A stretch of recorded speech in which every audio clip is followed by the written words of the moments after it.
नमस्कार दोस्तों अगर आपको चेन्नई सुपर किंग्स और राजस्थान रॉयल्स के बीच खेला गया आईपीएल 2024 का 61वां और एक और सबसे रोमांचक महामुकाबला पसंद आया हो तो इस वीडियो को आप एक लाइक जरूर करें। इस वीडियो का लाइक टारगेट 400 लाइक है, तो इस वीडियो को आप दिल से लाइक जरूर करें। दोस्तों, आईपीएल 2024 के 61वें और एक और सबसे रोमांचक महामुकाबले में आईपीएल इतिहास की दो सबसे बड़ी टीमें एक दूसरे से भिड़ी। इस बार ऋतुराज गायकवाड़ की चेन्नई सुपर किंग्स के सामने संजू सैमसन के राजस्थान रॉयल्स की टीम खड़ी थी। इस रोंगटे खड़े कर देने वाले महामुकाबले में राजस्थान के कप्तान संजू सैमसन ने टॉस जीता और पहले बल्लेबाजी का फैसला लिया और चेन्नई की टीम को पहले गेंदबाजी के लिए आमंत्रित किया। उसके बाद रनों की बारिश करने के इरादे से राजस्थान के दो दिग्गज ओपनर बल्लेबाज मैदान में उतरे। गजब के फॉर्म में चल रहे यशस्वी जायसवाल और जॉस बटलर के कंधों पर इस महामुकाबले में अपनी टीम को एक विस्फोटक ओपनिंग शुरुआत दिलाने की बहुत ही बड़ी जिम्मेदारी थी और राजस्थान की ओपनिंग जोड़ी ने मैदान में उतरते ही चेन्नई की गेंदबाजी पर रन बनाना शुरू कर दिया। खास करके यशस्वी जायसवाल इस मुकाबले में राजस्थान की टीम के लिए शानदार बल्लेबाजी कर रहे थे। पारी के चौथे ओवर में गेंदबाजी पर आए महेश तीक्ष्णा को एक ही ओवर में यशस्वी जायसवाल ने एक चौका और एक शानदार छक्का लगा दिया था। तो वही दूसरे छोर पर बल्लेबाजी कर रहे जॉस बटलर भी गजब की बल्लेबाजी कर रहे थे। दोनों ने मिलकर अब अपनी टीम को 43 रनों पर पहुंचा दिया था, लेकिन फिर तभी गेंदबाजी पर आए सिमरजीत सिंह ने सेट हो चुके यशस्वी जायसवाल को ऋतुराज गायकवाड़ के हाथों कैच आउट कर दिया। यशस्वी जायसवाल 21 गेंदों में 24 रन बनाकर आउट हो गए। राजस्थान की ओपनिंग साझेदारी के टूटने के बाद अब उनके कप्तान संजू सैमसन मैदान में उतरे थे और फिर यहां से कप्तान संजू सैमसन और सेट हो चुके जॉस बटलर ने राजस्थान की पारी को संभालने की पूरी कोशिश करी, लेकिन फिर एक बार गेंदबाजी पर आए सिमरजीत सिंह ने राजस्थान के दूसरे ओपनर बल्लेबाज जॉस बटलर को तुषार देशपांडे के हाथों कैच आउट कर दिया। जॉस बटलर 25 गेंदों में 21 रन बनाकर आउट हो गए। सिमरजीत सिंह ने अपनी गेंदबाजी से राजस्थान के दोनों ही सेट ओपनर बल्लेबाजों को एक के बाद एक आउट कर दिया था।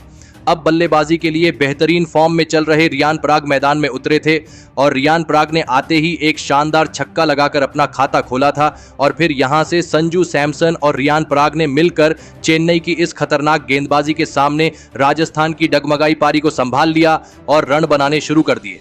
महेंद्र सिंह धोनी और ऋतुराज गायकवाड़ के कप्तानी की वजह से संजू सैमसन और रियान पराग जैसे बेहतरीन फॉर्म में चल रहे बल्लेबाजों को तक बड़े शॉट खेलने में दिक्कत आ रही थी।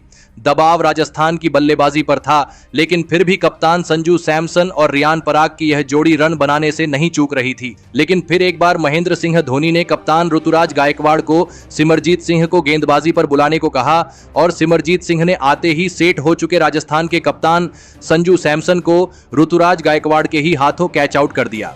कप्तान संजू सैमसन 19 गेंद में 15 रन बनाकर आउट हो गए। महेंद्र सिंह धोनी ने हर बार की तरह इस बार भी अपने अनुभव का इस्तेमाल करते हुए विरोधी टीम को परेशानी में डाला था। राजस्थान की बल्लेबाजी अब दबाव में थी, लेकिन अब मैदान पर ध्रुव जुरैल उतरे थे और ध्रुव जुरैल ने आते ही एक शानदार छक्का लगा दिया था। एक छोर पर सेट हो चुके रियान पराग इस मुकाबले में शानदार बल्लेबाजी कर रहे थे, तो वही दूसरे छोर से अब ध्रुव जुरैल का भी उन्हें साथ मिलने लगा था। दोनों के बीच एक महत्वपूर्ण साझेदारी बन रही थी, लेकिन चेन्नई की गेंदबाजी राजस्थान की इस मुकाबले में रणगति को बढ़ने नहीं दे रही थी। राजस्थान के बल्लेबाजों को लगातार मुश्किलों का सामना करना पड़ रहा था, लेकिन इस पारी के अंतिम ओवर में गेंदबाजी पर आए तुषार देशपांडे ने सेट हो चुके ध्रुव जुरैल को शार्दुल ठाकुर के हाथों कैच आउट कर दिया। ध्रुव जुरैल 18 गेंदों में 28 रन बनाकर आउट हो गए। तो वही उनके तुरंत ही बाद बल्लेबाजी के लिए आए शुभम दुबे को तुषार देशपांडे ने शिवम दुबे के हाथों कैच आउट कर दिया। शुभम दुबे बिना खाता खोले ही आउट हो गए, लेकिन इस अंतिम ओवर में गजब की बल्लेबाजी कर रहे रियान पराग ने एक शानदार छक्का लगा दिया और फिर अंत में इसी के चलते राजस्थान की टीम ने 141 रनों का लक्ष्य चेन्नई की टीम के आगे रखा। उसके बाद राजस्थान से मिले 142 रनों के लक्ष्य का पीछा करने चेन्नई के दो दिग्गज ओपनर बल्लेबाज मैदान में उतरे। रचिन रविंद्र और चेन्नई के कप्तान ऋतुराज गायकवाड़ के कंधों पर इस महामुकाबले में अपनी टीम को एक विस्फोटक ओपनिंग शुरुआत दिलाने की बहुत ही बड़ी जिम्मेदारी थी और मैदान में उतरते ही चेन्नई की ओपनिंग जोड़ी ने राजस्थान की गेंदबाजी पर बड़े शॉट खेलना शुरू कर दिया। खास करके रचिन रविंद्र इस मुकाबले में खतरनाक फॉर्म में नजर आ रहे थे। सचिन रविंद्र ने पारी के तीसरे ओवर में गेंदबाजी पर आए ट्रेंट बोल्ट को एक चौका और एक शानदार छक्का लगा दिया था, लेकिन फिर तभी उसके अगली ही ओवर में गेंदबाजी पर आए रविचंद्रन अश्विन ने सचिन रविंद्र को अपनी ही गेंद पर कैच आउट कर दिया। सचिन रविंद्र 18 गेंद में 27 रन बनाकर आउट हो गए। चेन्नई की इस ओपनिंग साझेदारी के टूटने के बाद अब डेरियल मिचेल को बल्लेबाजी के लिए भेजा गया और फिर यहां से कप्तान ऋतुराज गायकवाड़ के साथ मिलकर डेरियल मिचेल ने चेन्नई की पारी को संभाल लिया और राजस्थान की खतरनाक गेंदबाजी के आगे धमाकेदार बल्लेबाजी करना शुरू कर दिया। डेरियल मिचेल ने आते ही पारी के 5वें ओवर में संदीप शर्मा को 2 लगातार चौके लगा दिए थे। अब फिर एक बार राजस्थान की गेंदबाजी दबाव में थी। कप्तान ऋतुराज गायकवाड़ और डेरियल मिचेल ने मिलकर अब अपनी टीम को 67 रनों पर पहुंचा दिया था, लेकिन फिर तभी गेंदबाजी पर आए युजवेंद्र चहल ने खतरनाक बल्लेबाजी कर रहे डेरियल मिचेल को एलबीडब्ल्यू आउट कर दिया। डेरियल मिचेल 13 गेंदों में 22 रन बनाकर आउट हो गए। युजवेंद्र चहल ने एक महत्वपूर्ण मौके पर आकर एक बड़ी सफलता राजस्थान की टीम को दिलाई थी, लेकिन अब बल्लेबाजी के लिए मोइन अली मैदान में उतरे थे और फिर एक बार मोइन अली और सेट हो चुके कप्तान ऋतुराज गायकवाड़ के बीच एक और साझेदारी बननी शुरू हो गई। लेकिन अब राजस्थान की गेंदबाजी ने इस मुकाबले को अपनी ओर खींच लिया था। चेन्नई की रणगति धीमी पड़ने लगी थी और फिर तभी गेंदबाजी पर आए नादरे बर्गर ने मोइन अली को आवेश खान के हाथों कैच आउट कर दिया। मोइन अली 13 गेंद में 10 रन बनाकर आउट हो गए। अब राजस्थान की गेंदबाजी ने इस मुकाबले में वापसी करके दिखाई थी। दबाव चेन्नई की बल्लेबाजी पर था।